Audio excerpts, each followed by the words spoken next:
warahmatullahi wabarakatuh dan salam sejahtera cikgu ucapkan dekat semua anak-anak murid cikgu dekat luar sana. Okey. Nama cikgu Syakir. Untuk student-student cikgu yang daripada cawangan Semenyih, kenallah cikgu siapa. Untuk daripada cawangan-cawangan lain, kalau tak kenal, salam perkenalan. Okey. Untuk kelas sejarah kita kali ini ada sedikit perubahan, iaitu kita akan belajar melalui video, melalui online. Okey. Sebab cikgu rasa pun korang tahu sebab apa. Ada isu yang tengah melanda negara kita sekarang ni, I mean the whole world, satu dunia, bukan negara kita saja. Okey, pasal isu the COVID-19, and cikgu mewakili pihak Maslumat Tuition Center mendoakan kesejahteraan korang, keselamatan korang, kesihatan korang. Okey, kalau tak perlu keluar rumah, tak payah keluar rumah, duduk je rumah.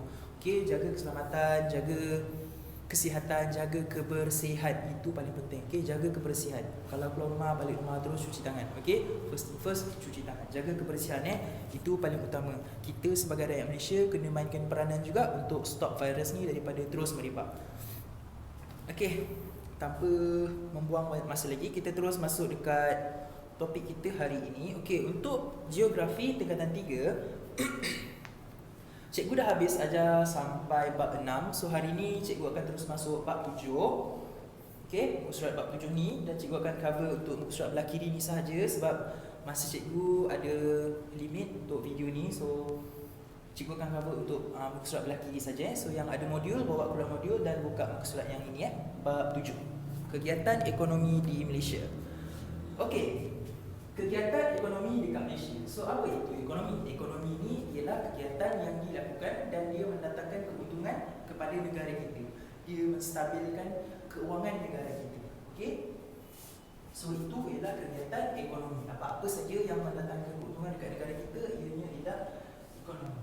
Okey, sekarang kita tengok jenis-jenis kegiatan ekonomi yang ada dekat Malaysia ni. Okey, jenis-jenis kegiatan ekonomi yang ada dekat Malaysia ni boleh dibahagikan kepada 3, iaitu yang pertama ialah sektor primer, yang kedua ialah sektor sekunder, dan sektor yang ketiga ialah sektor tertier. Okey.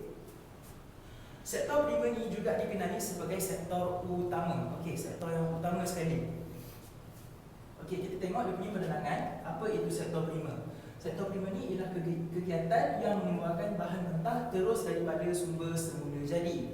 Contohnya pertanian, pembalakan, perikanan, perlombongan dan peternakan. Maksudnya diorang dapat hasil tu daripada alam terus semula jadi daripada alam. Okey. So apa-apa saja kegiatan yang diorang mendapatkan hasil itu daripada alam terus, ianya dikenali sebagai sektor primer, utama, daripada alam tu sendiri. So utama. Okey. So itu sektor primer. Sekarang kita tengok untuk sektor sekunder, daripada perkataan second. Okey, ingat itu je. Sekunder, second. Second maksudnya apa? Dua, yang kedua. Okey. So sektor sekunder ni ialah sektor yang kedua. Kalau yang tadi dia yang utama, sekarang ni sektor yang kedua.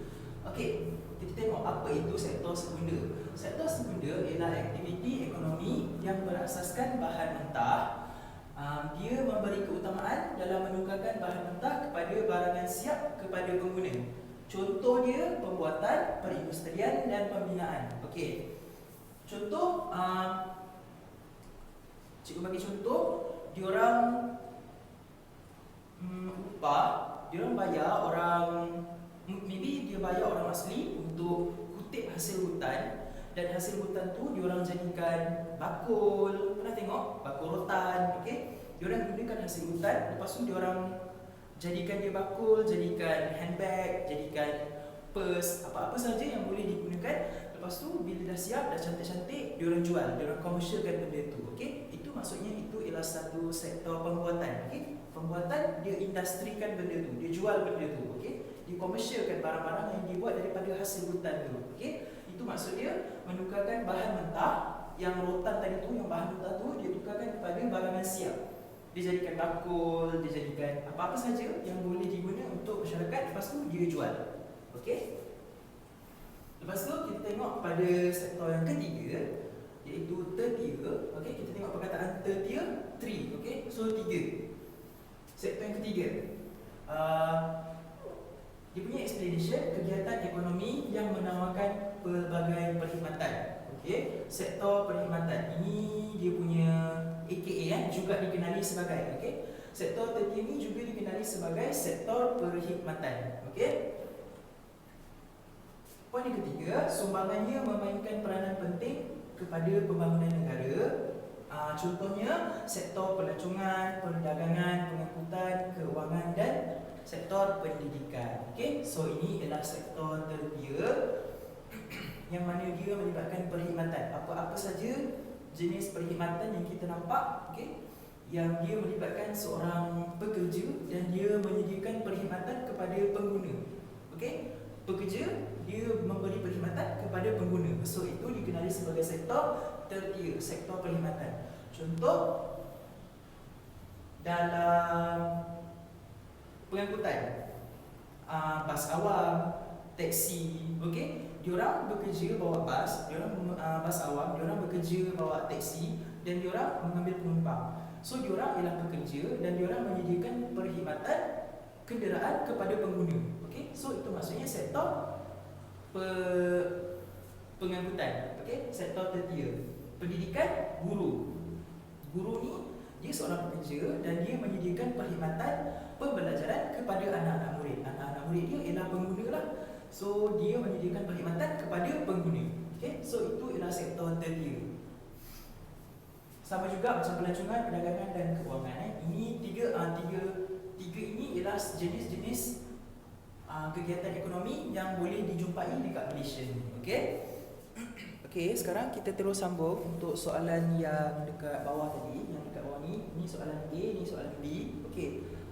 Cikgu perasan yang dalam photostat punya version yang dapat dalam modul korang, photostat dia gambar dia tak berapa jelas Ada beberapa poin yang memang tak nampak langsung. So korang tak tahu dekat mana simbol tu. Jadi cikgu lukis secara kasar je. Cikgu tak lukis semua secara detail.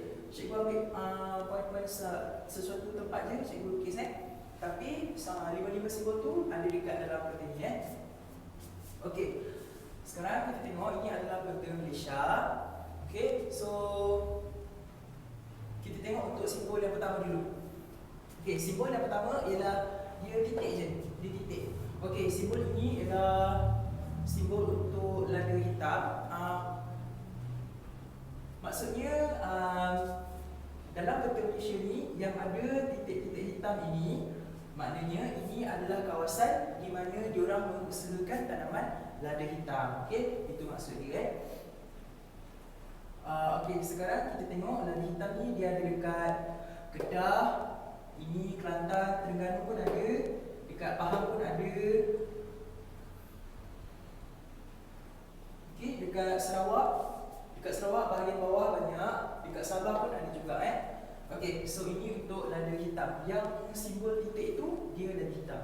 Simbol yang kedua ni ialah kelapa sawit. Okey, senang je tengok dia punya rupa pun dah tahu kelapa sawit sebab rupa dia pun macam kelapa sawit simbol dia tu. Jadi simbol kelapa sawit ada dekat Sabah Sarawak ada, dekat Sabah ada, dekat Sarawak pun ada tanaman kelapa sawit, dekat Pahang ada, dekat Terengganu ada, dengan dekat Kelantan. Ini Perak. Okey, ini dekat Perak. Dekat Perak pun ada juga kelapa sawit. Dekat kawasan ni pun ada, cuma cikgu tak lukis je Cikgu just nak tunjuk contoh dekat korang simbol itu maksudnya apa makna simbol tu. Okey, simbol yang ketiga ialah ni, macam api lilin ni. Okey, yang ini ini nama dia pokok getah. Okey, ini adalah simbol untuk getah, pokok getah. Okey, tanaman getah ni ada diusahakan dekat Perak ada. Lagi dalam kertas tu cikgu rasa ada banyak.